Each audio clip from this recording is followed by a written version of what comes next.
Singer Mithilesh Nagpuri YouTube channel की प्रस्तुति और गायक मिथिलेश नायक का आवाज इस सावन में आप लोगों के लिए भक्त जनों। जय भोले बाबा अब तुम ही मेरा सहारा। DJ Chorniya Yashpal,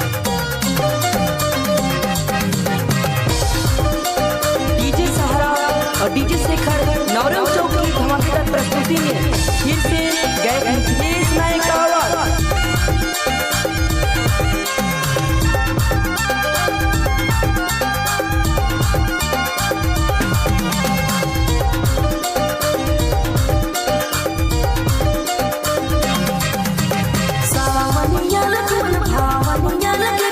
DJ Chorniya Yashpal,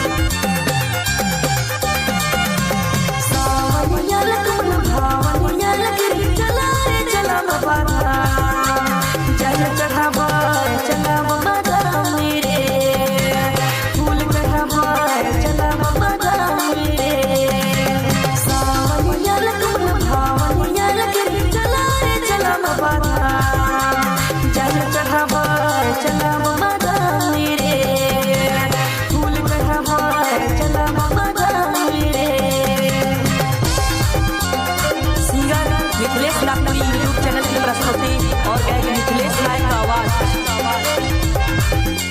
DJ Chorniya Yashpal,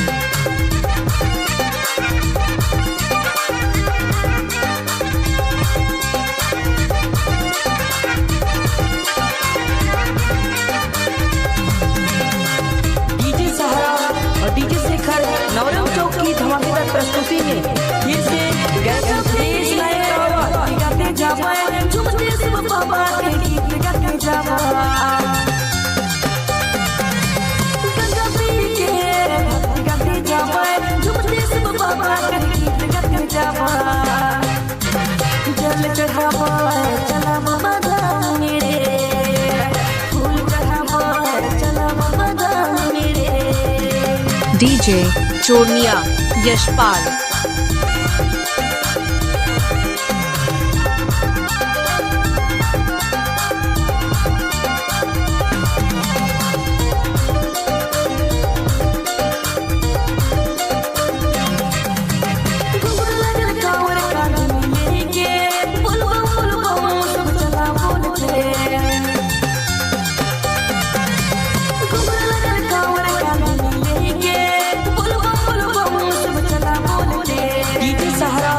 DJ Shekhar Navrang चौक की धमाकेदार प्रस्तुति में फिर से गायक मिथिलेश नायक का आवाज।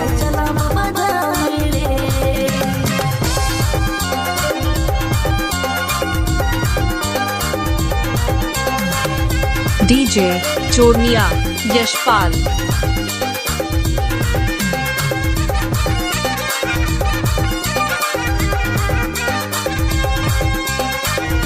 Singer Mithilesh Nagpuri YouTube channel की प्रस्तुति और गायक मिथिलेश नायक का आवाज।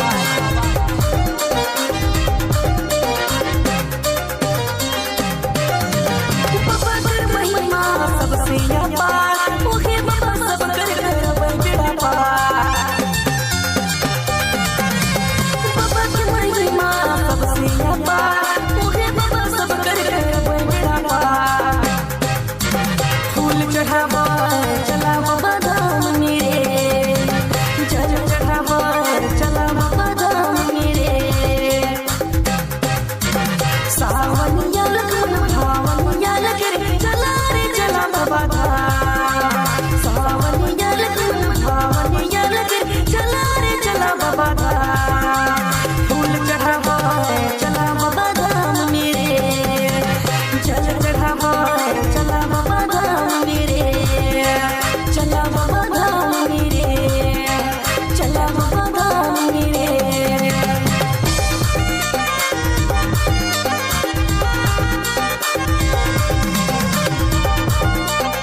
गायक मिथिलेश नायक से संपर्क करें 62 017 35 658। डीजे चोरनिया यशपाल।